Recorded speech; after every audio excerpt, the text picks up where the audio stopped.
قبر کے اندر اس نے چھوٹی سی ٹارچ جلا رکھی تھی۔ ہلکی روشنی سے قبر کے اندر کا منظر دکھائی دے رہا تھا۔ قبر میں ایک نوجوان لڑکی کی برہنہ لاش پڑی تھی۔ لڑکی کے کفن کو شریف نے پوٹلی بنا کر ایک طرف رکھ دیا تھا اور اب وہ لڑکی کی لاش کے اوپر جھکا ہوا تھا۔ اسے اس حالت میں دیکھ کر مجھے جھرجھری سی آ گئی کہ شریف اتنی گری ہوئی حرکت بھی کر سکتا ہے۔ میں وہاں سے بھاگ جانا چاہتا تھا، لیکن میرے پاؤں جیسے من بھر کے ہو گئے تھے کہ میرے لیے پاؤں اٹھانا مشکل ہو گئے تھے۔ کچھ دیر بعد وہ قبر سے باہر نکل آیا اور مجھے مجبور کرنے لگا کہ میں بھی وہی شرمناک حرکت کروں جو وہ قبر کے اندر لاش کے ساتھ کر کے آ چکا ہے۔ روح کا چین۔ رات خاصی بیت چکی تھی۔ میں ایک شادی کی تقریب سے لوٹ رہا تھا۔ مجھے رات کی شادیوں سے بڑی چڑ تھی، اس لیے میں شادی بیاہ کی تقریبات میں جانے سے گریز کرتا تھا۔ آج بھی میرا شادی کی تقریب میں شرکت کرنے کا کوئی موڈ نہیں تھا، لیکن ابا جان کی طبیعت اچانک خراب ہو جانے سے مجھے جانا پڑ گیا۔ شادی ہمارے قریبی رشتہ داروں میں تھی۔ رات کے 12:30 بج رہے تھے۔ میں سائیکل کے پیڈل پر تیز تیز پاؤں مار رہا تھا۔ ہمارے گھر سے ذرا پہلے راستے میں قبرستان آتا تھا۔ قبرستان آتے ہی مجھے خوف سا آنے لگا تھا۔ بچپن ہی سے نہ جانے کیوں مجھے قبرستان کے قریب سے گزرنے پر خوف طاری ہو جاتا تھا۔ مجھے ایسا محسوس ہوتا تھا کہ اندھیرے میں کوئی آسیب مجھے گھور گھور کر دیکھ رہا ہے۔ میں تیزی سے دوڑ لگا کر قبرستان سے دور ہو جاتا۔ بچپن کا خوف آج بھی مجھ پر غالب تھا۔ میں 18 سال کا ہو چکا تھا۔ مجبوری یہ تھی کہ گھر جانے کے لیے راستہ یہی تھا۔ اس کا متبادل کوئی اور راستہ نہیں تھا۔ میرے دوست بھی میری اس بزدلی سے واقف تھے اور اس معاملے میں میرا مذاق بھی اڑاتے تھے۔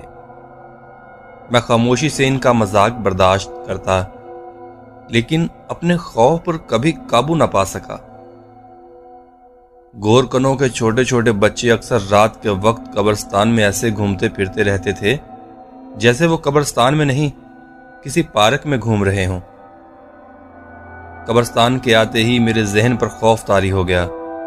سائیکل چلاتے ہوئے میں نے ایک نظر قبرستان پر ڈالی۔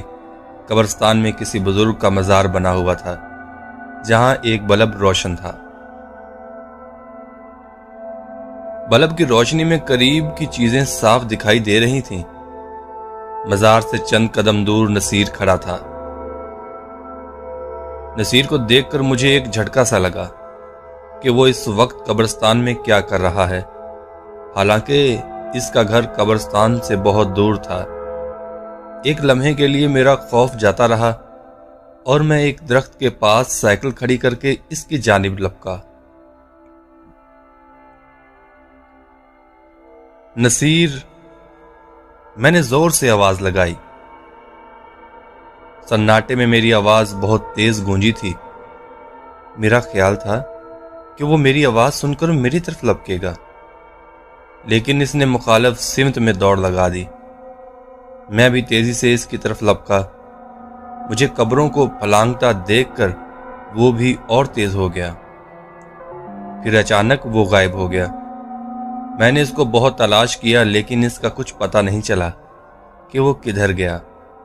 اسے یوں غائب ہوتا دیکھ کر مجھ پر خوف طاری ہو گیا۔ سمجھ میں نہیں آ رہا تھا کہ نصیر کو زمین نکل گئی یا آسماں کھا گیا۔ وہ قبرستان سے کیسے غائب ہو گیا؟ میرے بدن سے پسینے چھوٹ رہے تھے۔ میرے علاوہ اس قبرستان میں کوئی اور نہیں تھا، اس لیے زیادہ خوف طاری تھا۔ مجھے ایسا محسوس ہو رہا تھا کوئی نظر نہ آنے والی مخلوق میری بے بسی پر دانت نکالے کہکا لگا رہی ہے۔ اچانک جیسے میرے بدن میں طاقت سی بھر گئی۔ میں تیزی سے قبروں کو پھلانگتا ہوا دوڑ پڑا اور سائیکل کے پاس پہنچ کر میرا بھاگنا بند ہوا۔ سائیکل پر بیٹھتے ہی میں نے پیڈل پر بدحواسی کے عالم میں پاؤں مارنا شروع کر دیے اور چند لمحوں میں میں قبرستان سے دور نکل گیا اور گھر آ کر ہی دم لیا۔ رات میں کئی بار میری آنکھ کھلی اور میں ہڑبڑا کر اٹھ بیٹھا، لیکن آنکھ کھلنے پر احساس ہوتا کہ چند لمحوں پہلے میں نے ڈرا دینے والا جو منظر دیکھا وہ خواب تھا۔ اس بات سے دل کو سکون ملتا اور میں دوبارہ سو جاتا۔ خواب میں جو منظر مجھے آ رہا تھا وہ کچھ یوں تھا کہ میں قبرستان میں جا رہا ہوں اور اچانک میرے سامنے نصیر آ جاتا ہے۔ میں ابھی اس سے بات کرنے ہی والا تھا کہ کوئی سیاہ لباس میں ملبوس مخلوق اچانک وارد ہوتی ہے اور نصیر کو اٹھا کر لے جاتی ہے۔ میں چیخنا چلانا چاہتا ہوں لیکن میری آواز حلق میں پھنس کر رہ جاتی ہے اور بے اختیار میری آنکھیں کھل جاتی ہیں۔ صبح کالج میں میری ملاقات نصیر سے ہونے پر میں نے قبرستان میں اس کی موجودگی اور غائب ہونے سے متعلق بات پوچھی تو وہ ہنس کر میری طرف دیکھنے لگا۔ میں رات میں قبرستان میں جا کر کیا کروں گا؟ تمہیں ضرور وہم ہوا ہے۔ مجھے وہم نہیں ہوا، میں نے اپنی آنکھوں سے تمہیں قبرستان میں دیکھا ہے، اور میں جب تمہارے پیچھے بھاگا تو تم غائب ہو گئے۔ میں نے اسے بتایا۔ میرا تمہیں ایک قیمتی اور مفید مشورہ ہے کہ آئندہ کبھی قبرستان کے اندر اس طرح مت چلے جانا۔ قبرستان میں آسیب ہوتا ہے جو رات میں لوگوں کو تنگ کرتا ہے۔ وہ انسان کے دوستوں اور رشتہ داروں کے روپ میں نظر آتا ہے۔ ان کے پاس جانے والے شخص پر وہ آسیب حملہ کر دیتا ہے یا اس کے جسم میں داخل ہو کر اسے اور اس کے گھر والوں کو پریشانی میں مبتلا کر دیتا ہے، نصیر نے کہا۔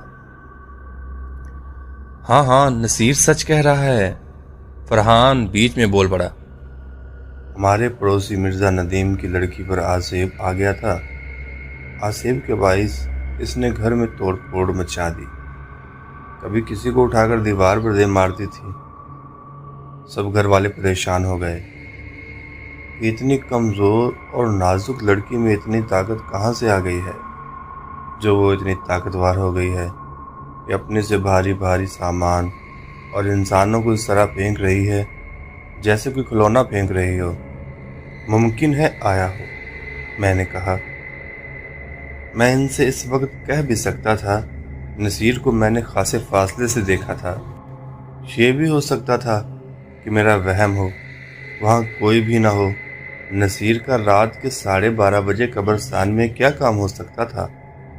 اس واقعے کو گزرے 2 ماہ ہو چکے تھے اور میں بھی اس واقعے کو بھولتا جا رہا تھا۔ اس دن سے میں محسوس کر رہا تھا کہ نصیر کی صحت پہلے جیسی نہیں رہی تھی، وہ سوکھتا جا رہا تھا۔ اس کی آنکھوں کے گرد ہلکے پڑتے جا رہے تھے، اس کے جسم سے گوشت کم اور ہڈیوں کا آبھار زیادہ دکھائی دینے لگا تھا۔ مجھے اس کی صحت گرنے پر سخت تشویش تھی۔ میں نے کئی بار اس کو مشورہ دیا کہ وہ کسی اچھے ڈاکٹر کو دکھائے۔ وہ میری بات کو ہنس کر ٹال کر ہاں ہوں کر کے رہ جاتا تھا۔ ایک رات میں سائیکل پر قبرستان کے قریب سے گزر رہا تھا۔ میں رات میں گھر سے باہر زیادہ دیر نہیں رہتا۔ اس دن اتفاق سے اپنے دوست غلام محی الدین کے گھر گیا۔ اس کے گھر والے کسی شادی کی تقریب میں گئے ہوئے تھے۔ غلام محی الدین نے DVD پر میرے پسندیدہ گانے لگا دیے۔ میں اور غلام محی الدین گانے سننے میں اتنے مگن ہو گئے کہ وقت کا پتہ ہی نہیں چلا، اور میں اس وقت بری طرح چونکا جب میری نظر گھڑی پر پڑی۔ رات کے 12 بج چکے تھے۔ میں بدحواسی میں تیزی سے صوفے سے اٹھا اور غلام محی الدین سے اجازت لے کر گھر کو چل دیا۔ قبرستان آتے ہی میری سائیکل اچانک ایک جھٹکے سے فضا میں اچھلی اور میں دھڑم سے سڑک پر گر پڑا۔ سائیکل کے نیچے ایک بڑا سا پتھر آ گیا تھا جو میں دیکھ نہیں پایا اور سائیکل سمیت سڑک پر گرا پڑا تھا۔ میں جیسے ہی سڑک سے اٹھا، اچانک مجھے ایسا لگا کوئی شخص قبرستان سے باہر آ رہا ہے۔ میں اس کو دیکھ کر بری طرح چونکا۔ وہ شخص اور کوئی نہیں، نصیر تھا۔ میری آنکھیں حیرت سے پھٹی کی پھٹی رہ گئیں۔